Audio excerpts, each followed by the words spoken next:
People feel things. Sentio ergo sum, probably the biggest piece of tattoo on my body that translates to I feel, therefore I am.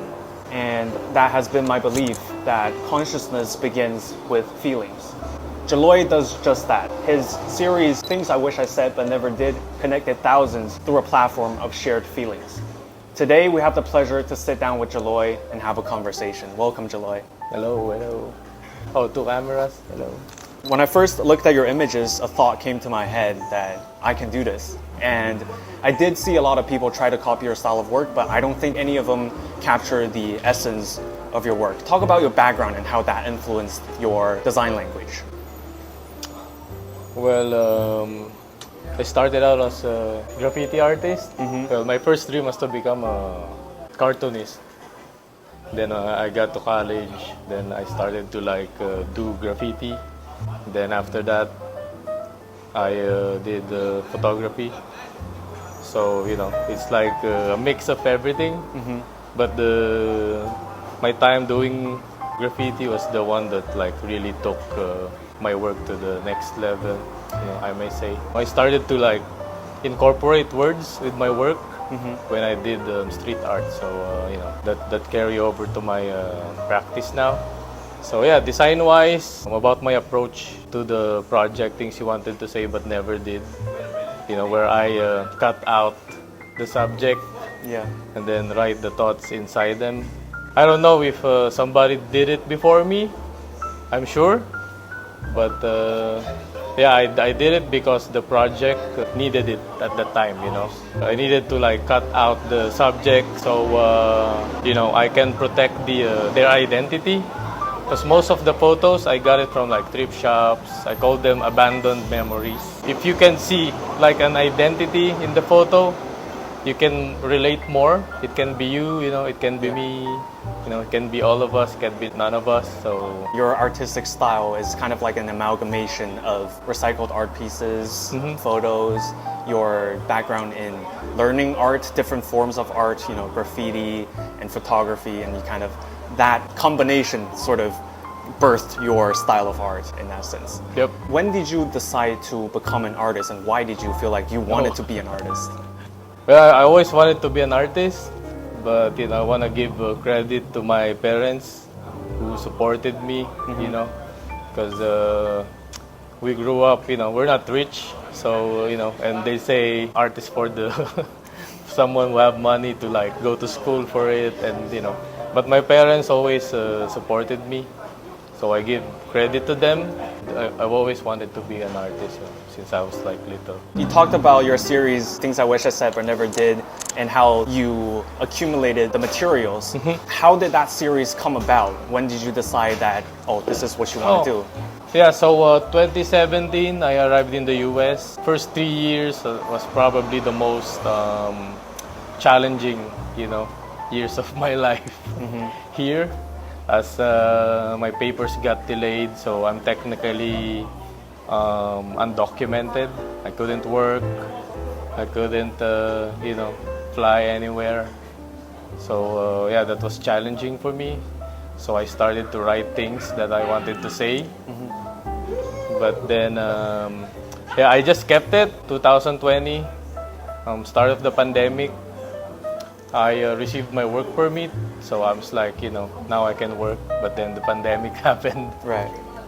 So I'm I'm ready to quit art and photography to just look for, a normal job so I can help my family. But then I told myself, I need to create one more project before I quit, Yeah. So I remembered I have the writings about the things I wanted to say but never did, and I realized, if I have them, other people must have them too. So I asked the question, I paired the answer to my photos, which I thought that unusable at that time. So I'm okay, I need to pair these two. Then I went back to my roots, which is vandalism or graffiti, street art. So I thought maybe I can vandalize the words to the photos. That's how it started. That's beautiful. On the verge of giving up, you found your purpose, sort of. Yeah. As I mentioned, I stand by art that evoke feelings, and your series certainly do. Your work became a vessel for the melancholic thoughts of many people. This collection that you designed with You by Betcher seems to convey a different message. Could you speak a little on that, of your design ethos in this collection? Yeah, so most of the people that follow my work, they know that I mostly post, heavy stuff. But when Betcher reached out to me, that was the first idea, to do it like that. But since we're doing pillows, beddings, it's something that we personally see. It's intimate. Every day before you go to sleep, after you wake up, you see them right away. So I thought, maybe I can still spread the same message, but on like a positive note. It's still the same. To be honest, it's about letting go. It's about healing. It's about trying not to worry, of the things we can control. So yeah, it's just I just put it in a more positive way. Your work often consists of the intangibles and the recycled. Talk about your experience with making tangible goods, home goods that people can own and have for a long time. How do you see this fit in with the rest of your work and your portfolio? I do a lot of things, but I always consider myself as a photographer. I can say that I'm a hoarder of memories. I collect photos, even photos that I didn't take. I collect abandoned photos. And it always fascinates me to give something abandoned a new life. Yeah, I don't want any memory, get wasted. These pillowcases or the beddings, it can pass like 2 generations. My daughter can have this, something like that. To transfer the energy through the work. So the essence remains. You still want to give objects a meaning, a continuous life. We're not here for a long time, It's not even about us, It's the objects that we're making.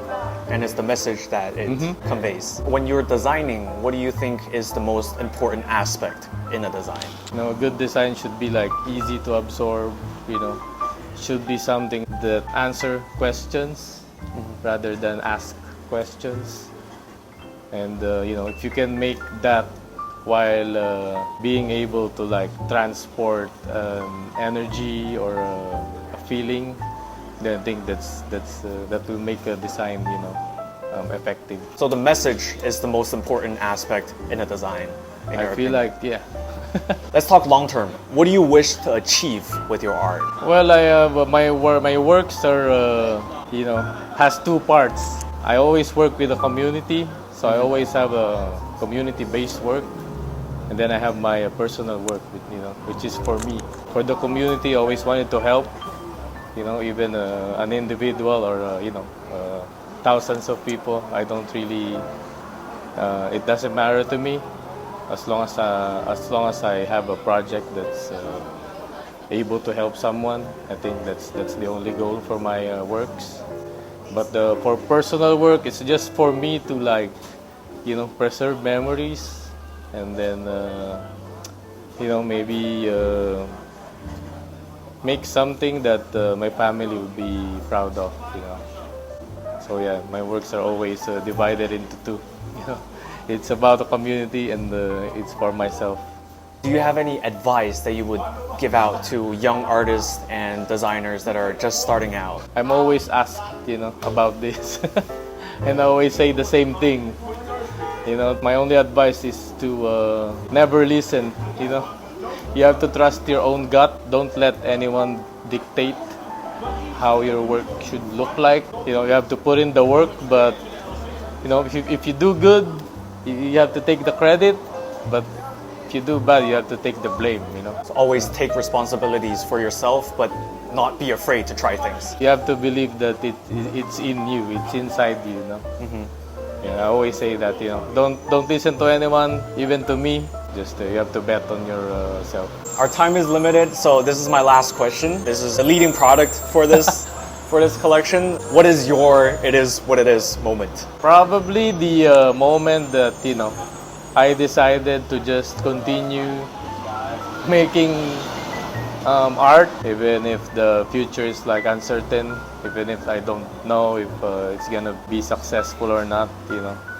It's like just when I got here like 7 years ago, I just roll with the punches, and I just told myself, do you really want it? If yes, then you have to do what you can to achieve what you want. Challenges will always be there, so this is what it is.